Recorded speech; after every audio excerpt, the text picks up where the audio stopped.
Doctor ইউনূসের ব্যাপারে আমরা বলেছি যে উনি কিন্তু কিছুই করতে পারেন না এদিকে, হ্যাঁ, যে জেনারেল ওয়াকার কিন্তু এই সমস্ত লোককে প্রোটেক্ট করে যাচ্ছে। গতকালকে দেখলাম যে উনি প্রথম যাচ্ছেন, ওই যে আপনার একটা সিলেকশন বোর্ড করেছেন, অর্থাৎ উনি গতকালকে কয়েকটা জায়গায় সাইন করবেন বলে আমার যতদূর মনে পড়ে, সেটা হচ্ছে যেখানে উনি কয়েকজনকে মেজর জেনারেল বানাবেন, এটা কিন্তু ডক্টর ইউনূস বানাবেন, হ্যাঁ, উনার ইয়েতে হবে কয়েকটা মেজর জেনারেল।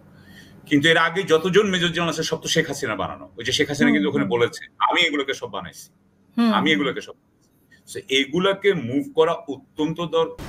সেনাপ্রধান জেনারেল ওয়াকারুজ্জামানকে নিয়ে এবার গোপন তথ্য ফাঁস করলেন কূটনৈতিক বিশ্লেষক সাকিব আলী। তিনি বলেছেন জেনারেল ওয়াকারের এখনও নাকি ভারতের গোয়েন্দা সংস্থা রয়ের সাথে যোগাযোগ রয়েছে, সেই কারণে সেনাবাহিনীর যেই উচ্চ কর্মকর্তা যেখানে হাসিনার পেতাত্তার আছে তাদেরকে তিনি রদবদল করছেন না।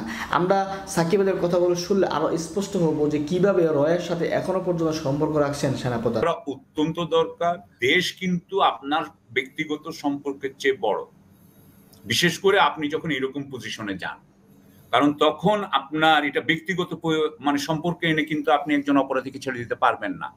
এটা হচ্ছে কি, কারণ আপনি দেশের প্রতি আপনি বিশ্বাসঘাতকতা করতে পারবেন না। সে আপনার ভাই হইতে পারে, দ্যাটস এ ডিফারেন্ট ইস্যু। আপনি তাকে জেলে নিয়ে খাওয়া দিয়ে আসেন, দ্যাটস এ ডিফারেন্ট ইস্যু। আপনি তার লয়ার একটা ভালো যাতে হয় সেটার জন্য টাকা পয়সা দেন ব্যক্তিগত, সেটা অন্য ব্যাপার, কিন্তু আপনি কিন্তু ওটা করতে পারেন না। তো প্রথম কথা হচ্ছে র্যাবের বোধহয় কাকে জানি বলতে শুনলাম যে এরকম কোন একটা অর্গানাইজেশনে যে যারা গেছে তারা 5-এর পরে 3 দিনে চলে গেছে, মানে 6, 7, 8 বা 5, 6, 7, 8 এরকম। এটা আমার বিশ্বাস হয় না। এগুলো কিসের বেসিসে বলছে আমি জানি না, কারা কখন গেছে। আমি যেটা বলতে চাই সেটা হচ্ছে যে আপনার মনে আছে যে অনেকদিন ধরে পুলিশ ঠিক মতো ছিল না, এখনো ফুল ফোর্সে নাই।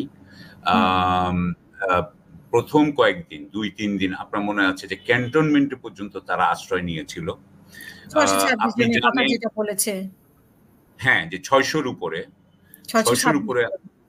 26 বোধহয় 626 বা সামথিং লাইক দ্যাট। এখন তারা যখন নিয়েছে তার মানে তারা যখন বের হয়ে গেছে তারা অন্য কারোর সাথে আর্মি তাদের ব্যবস্থা করে দিয়েছে কিনা যে তারা যাতে আপনার নিরাপদ থাকে। তারপরে তারা আস্তে আস্তে কিন্তু সবাই প্রায় চলে গেছে। আমরা অনেককেই দেখতে পাচ্ছি এখন কলকাতায় দেখা যাচ্ছে, বা মানে রিপোর্ট ছবি দেখা যাচ্ছে আজকে ওই যে আপনি সুপার শপে মুনিরুল ইসলামকে কনট প্লেসের ওখানে নাকি অনেকেই নাকি ওখানে আছে, এবং কনট প্লেস তো আপনার দিল্লির একটা একদম সেন্ট্রালে, একদম অফিসিয়াল দিল্লির, নতুন দিল্লির একদম কাছে ভিতরে। সো এটা হচ্ছে কনট প্লেস হচ্ছে কি নতুন দিল্লির ওদেরই শপিং সেন্টার। সো ওনারা একেবারেই যদি আপনি বলেন যে র বা অফিসিয়াল, তাদের খুব কাছে ওনারাই আছেন, হ্যাঁ, ওনারা খুবই কাছে আছেন। এখন প্রশ্ন এবং রয়ের সাথে সেনাবাহিনীর, আমাদের সেনাবাহিনী যাদের সারাক্ষণ যোগাযোগ আর কি, সেরকম কয়েকজন তো এখনো আছে।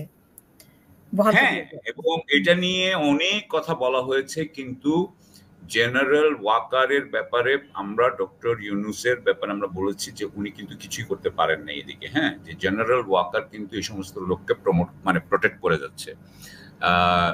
গতকালকে দেখলাম যে উনি প্রথম যাচ্ছেন, ওই যে আপনার একটা সিলেকশন বোর্ড করেছেন, অর্থাৎ উনি গতকালকে কয়েকটা জায়গায় সাইন করবেন বলে আমার যতদূর মনে পড়ে, সেটা হচ্ছে যেখানে উনি কয়েকজনকে মেজর জেনারেল বানাবেন, এটা কিন্তু ডক্টর ইউনূস বানাবেন, হ্যাঁ, উনার ইয়েতে হবে কয়েকটা মেজর জেনারেল।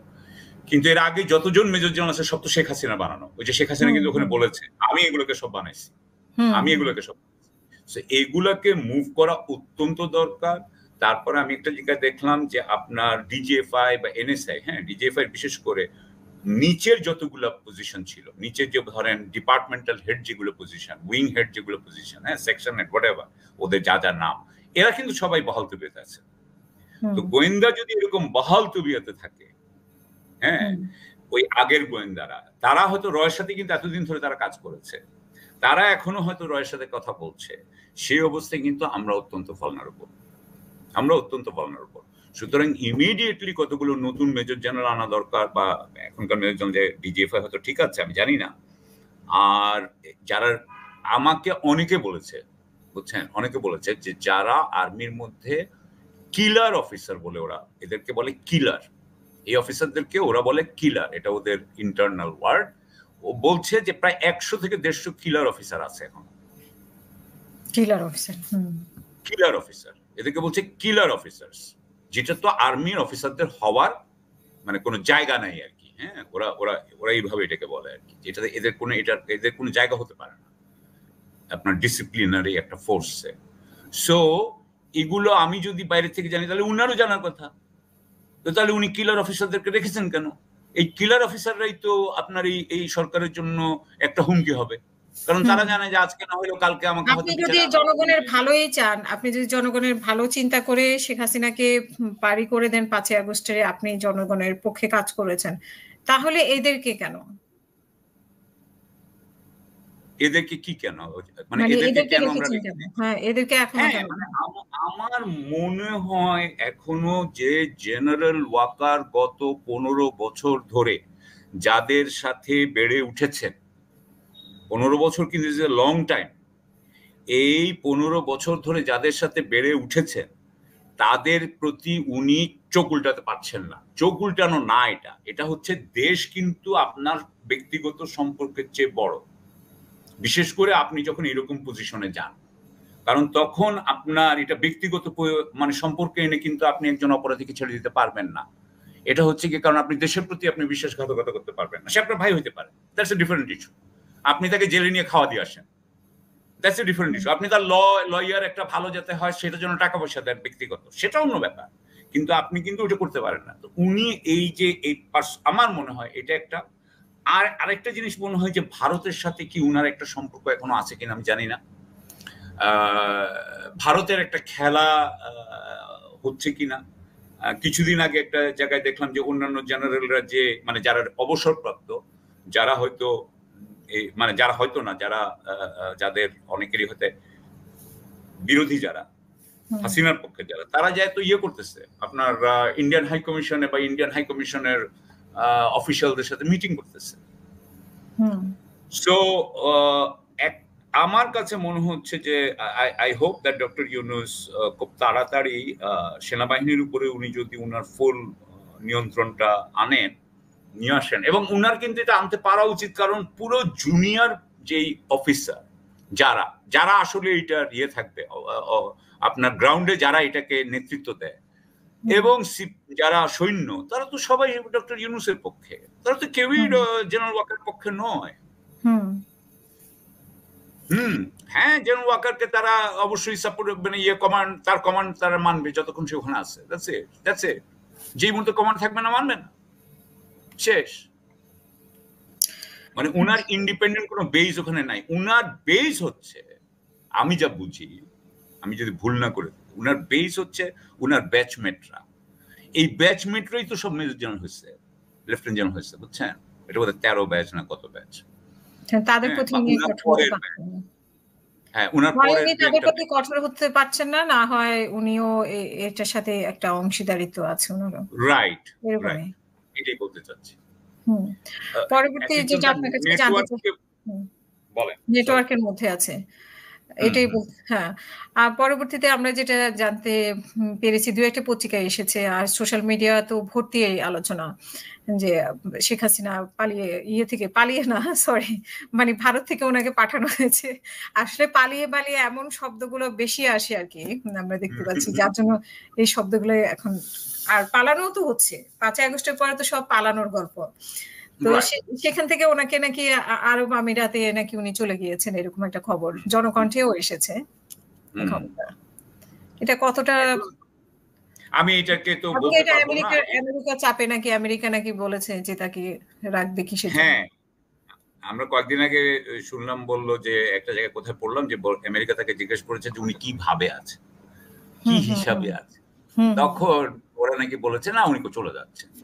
আর এখন আজকে এটা খবর এসেছে যে উনি আজমান বলে, যেটা একটা এমিরেট আছে, ওনার তো 7টা এমিরেট, আজমানে নাকি উনি গেছেন, সেখানে আবার কার বাড়ি সেটাও বলা হয়েছে। আমি ওসমানের, তো আমি এটার আরো কনফার্মেশন না পাইলে আমি জানি না, আরেকটু কয়েকটা দিন যাক আমরা কনফার্ম হই। তো ব্যাপার হচ্ছে যে এগেইন যদি হাসিনা যদি ওইখানে যায়, তাহলে আমাদের ইউএইর সাথে কিন্তু সম্পর্কে এটা একটা টানাপোড়েন দেখা দেবে। এটা এটা একটা এটা একটা এটা একটা টেনশন তৈরি করবে আর কি, এটা একটা বড় টেনশন তৈরি করবে। যদিও আমাদের 5 লক্ষ লোক আছেন ওখানে কাজ করেন এবং আমরা সেটার জন্য অত্যন্ত গ্রেটফুল। যদিও আমাদের এরা কাজ করে যে কম্পিটিশন করে কাজ করে, ওরা এমনি এমনি ওরা ফ্রিতে নেয় না, ওরা ওরা ওরা গায়ের ঘাম ঝরিয়ে নেয় এবং ওরা সবচেয়ে ভালো কাজ করে দেখেই ওরা আছে। ওই আমাদের চাকরি দিয়ে কোনো দয়া করতেছে না। তারপরেও আমি বলবো যে শেখ হাসিনাকে দেওয়াটা ঠিক হয়নি আর কি। এবং এটা এখানে এখন ব্যাপার হচ্ছে কি জানেন, আমাদের এখানে তো আমরা এখনো তদন্ত খুব একটা তাড়াতাড়ি শুরু করতে পারি নাই। তদন্তে দেখলাম যে ওই আইসিটির এর মধ্যে সমন্বয়হীনতা দেখা যাচ্ছে। ওগুলোকে যদি আমরা একটু আগায় নিতে পারতাম, আমাদের লিগাল প্রসেসটাকে সুন্দর করে স্বচ্ছ করে, তাহলে কিন্তু ওনাদের উপরে চাপটা পড়ে, বুঝছেন? আমরা যদি স্বচ্ছ করে না পারি তাহলে কিন্তু একটু ইজি হয়ে যায় শেখ হাসিনার জন্য। দর্শক আলোচনা শুনেছেন, শুনে বুঝতে পেরেছেন তিনি যে অভিযোগগুলো করেছেন, এরকম অভিযোগ অনেকেই করে থাকে। কারণ সেনাপ্রধান এবং সেনাবাহিনীর ভিতরে যারা হাসিনার আমলে চাকরি পেয়েছে বা হাসিনার আমলে প্রমোশন পেয়েছে বা হাসিনাকে সাহায্য করে দিয়ে সেই সমস্ত মেজররা, কর্নেলরা এখনো পর্যন্ত বহাল আছে। এই জন্য অনেকে মনে করে যে সেনাপ্রধান হয়তো তাদেরকে রেখেছেন এবং সেনাপ্রধানের নির্দেশে এরা এখনো চাকরিতে আছে। যদি সেনাপ্রধান যদি ভারতের নির্দেশে বা হাসিনার নির্দেশে না থাকে, তাহলে কেন এই সেনাবাহিনীর ভিতরে এখনো পর্যন্ত তারা আছেন? এই জন্য আসলে এই সন্দেহগুলো হয়। যদি সেনাবাহিনীর ভিতর থেকে হাসিনার পেতাত্তারা, যারা হাসিনাকে এতদিন ক্ষমতায় রাখার জন্য গুম খুনের সাথে জড়িত ছিল, তাদেরকে যদি সরিয়ে দেওয়া হতো, তাহলে হয়তো বা সেনাপ্রধানের গুরুত্ব এবং গ্রহণযোগ্যতা মানুষের কাছে আরও বেড়ে যেত।